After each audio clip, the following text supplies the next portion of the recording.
자, 그럼 표면격자랑 부피격자 원리를 조금 더 깊게 파볼게요. 앞서 배웠던 프리의 강학 원리랑 K-벡터 다이어그램을 통해서 표면에 이렇게 그레이팅이 있다고 그러면 요거를 이제 물질의 정상파 이렇게 보자고 했습니다. 그러면은 왼쪽에서 오른쪽, 오른쪽에서 왼쪽으로 모멘텀을 줄 거예요. 빛이 이렇게 KI로 오게 되면 왼쪽, 오른쪽으로 꺾여서 간다. 이게 답니다. 그냥 벡터 합이에요. 얘랑 얘랑의 벡터 합. 그리고 그레이팅 벡터인 GM은 2파이 오버 여기 캐피탈 람다는 그레이팅이 주기가 됩니다. 그러니까 주기가 짧을수록 그레이팅 모멘텀은 더 커지게 되고 주기가 클수록 줄 수 있는 모멘텀은 작아지고 요 차이라고 보시면 됩니다. 그러면 아래에서 위로 지금 빛을 주는 걸 기준으로 하고 있으니까 K-벡터 다이어그램에서 밑에 부분은 고려할 필요가 전혀 없는 거죠. 위에만 지금 헤미스피어를 합서클을 고려하면 되고요. KI로 지금 모멘텀이 오고 있습니다. 서페이스 그레이팅은 요 원점에서 우리가 모멘텀을 주는 거예요. 부피격자는 좀 달라요. 부피격자는 여기 디스퍼전 릴레이션 만족하는 이발드 스피어에서 모멘텀을 줍니다. 상대적으로 작은 모멘텀을 준다고 칠게요. 파란색으로 표기한 GM.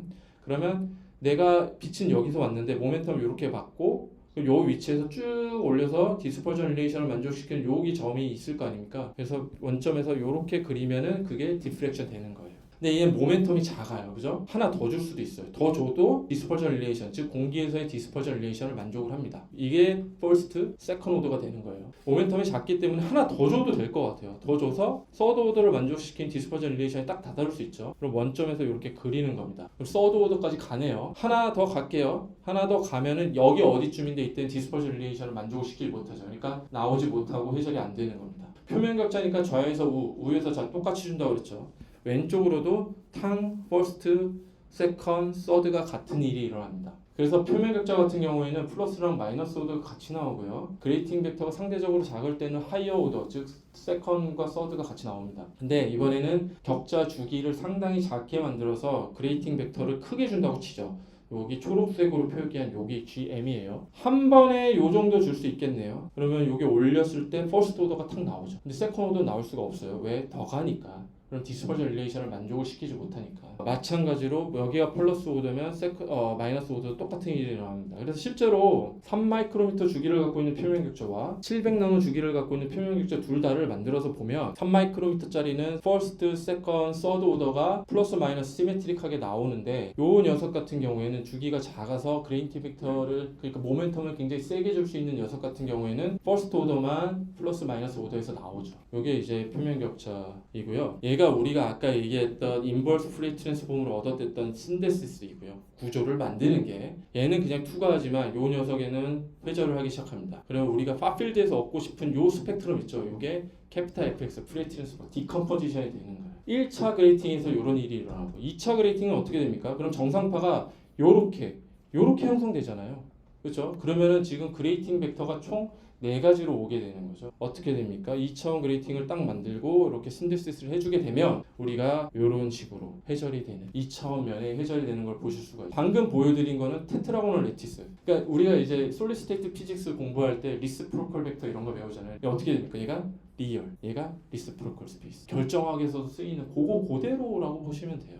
그래서 이게 이제 테트라고널 레티스 같은 경우에 테트라고널 레티스가 리스프로컬 스페이스에서 그대로 나오는데 헥사고널 레티스를 만들게 되면 어떻게 됩니까?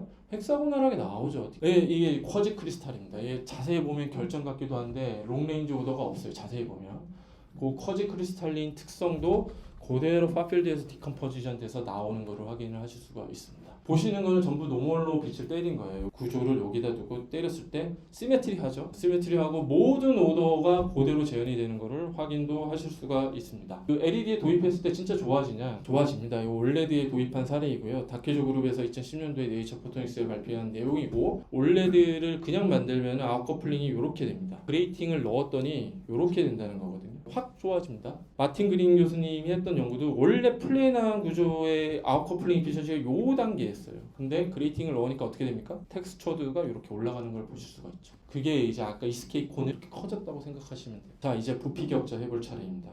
부피격자 저희 연구실에서 저희 앉아있는 학생이 만든 건데요. 두께가 160마이크로미터 정도 되고 원디멘셔널 그레이팅이 진짜 굉장히 두꺼운 필름 안에 이렇게 형성이 되죠. 보통 표면 격자 같은 경우에는 한 굴절률에 따라 좀 다르긴 하지만 이 모듈레이션 하이시 한 500나노 정도, 300에서 500나노 정도 되면은 디프렉션 리밋을 찍습니다. 근데 지금 부피 격자는 160마이크로미터이거든요. 지금 보여드리는 거는 굉장히 두꺼운 필름에 전체적으로 이제 그레이팅을 이렇게 새긴 거를 부피 격자라고 하고, 이 경우에는 당연히 K벡터 다이어그램을 고려하는 원리가 조금 달라요. 앞서서 보여드렸던 거는 여기서 우리 그레이팅 벡터 모멘텀을 받았잖아요, 원점에서. 근데 부피 격자는 여기 디스퍼전 릴레이션 이발드 스피어의 경계에서 봤습니다, 모멘텀을. 기판이 이렇게 있고 부피 격자를 이렇게 형성했다고 치죠. 그러면 물질파가 정상파가 요 좌우의 모멘텀을 받아서 형성을 하지 않습니까? 그러면 예를 들어서 빛이 KI가 이렇게 왔다고 치죠. 그럼 요 경우에 좌우로 모멘텀을 받아요. 그리고 여기 이발드 스피어는 부피 격자의 평균 굴절률이 됩니다. 그리고 공기 굴절률은 요거 작은 서클이 되겠죠. 모멘텀을 여기서 받으니까 갈 데가 없어요. 회전이 안 됩니다. 노멀에서 쏴주게 되면. 그러니까 회전이 안 되니까 어떻게 돼요? 노멀에서 보면은 부피 격자 그냥 투명하게 보여요. 요런 투과형 부피 격자를 이렇게 슬랜트 형태로도 기록을 할 수 있거든요, 얼마든지. 그러면 물질파가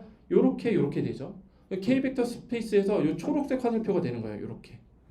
얘는 갈 데가 없는데 얘는 요렇게 떨어질 수가 있고 공기의 디스퍼전 릴레이션을 만족시키는 요 조건으로 회전해서 나갑니다. 그러니까 얘 같은 경우에 기울이게 되면은 이렇게 일리스턴스 디프렉션 되는 컬러를 볼 수가 있어요. 이게 부피 격자의 대표적인 특징입니다. 부피 격자를 요런 식으로도 기록할 수가 있죠. 빛이 요렇게 왔을 때 모멘텀을 요렇게 받잖아요. 위아래로 받아도 여기 떨어져서 공기중으로 나갈 수 있거든요. 그러니까 특정 요 조건을 만족시키는 모멘텀을 갖고 있는 빛이 반사가 될 수 있어요. 그래서 이걸 반사형으로 부릅니다. 그럼 보시면 눈치 빠르신 분들은 투과형과 반사형의 주기가 달라야 되는 거를 아실 수가 있습니다. 왜 그러냐면 투과형 같은 경우에는 요렇게 와서 모멘텀을 요렇게 받아서 이쪽으로는 디스퍼전 릴레이션을 만족시킬 수 없다고 그랬어요. 그러니까 빛이 이렇게 왔을 때 그레이팅 벡터를 이쪽으로 만족시키면 여기서 디스퍼전 릴레이션을 만족해서 이렇게 회전해서 나갑니다. 그러면 이때 필요한 GM이 상대적으로 작아요. 이 얘기는 무슨 얘기냐면 부피 격자의 주기가 상대적으로 커야 됩니다. 근데 반사형 같은 경우에 어떻게 되죠? 이렇게 오면은 반대로 보내줘야 되거든요. 그러면 K벡터 다이어그램에서 KI 붉은색으로 이렇게 오게 되면 그레이팅 벡터를 크게, 그러니까 모멘텀을 크게 줘야지 디스퍼전을 만족시킬 수가 있어요. 주기가 짧아야 됩니다. 그러니까 투과형과 반사형의 부피 격자 설계할 때 주기를 달리 줘야 되고요. 보시는 것처럼 저희 학생이 최근에 반사형 지금 부피 격자를 새긴 겁니다. 그러니까 이렇게 봤을 때 위치마다 주기를 다르게 주면은 컬러가 다르게 나온 걸 확인할 수 있죠.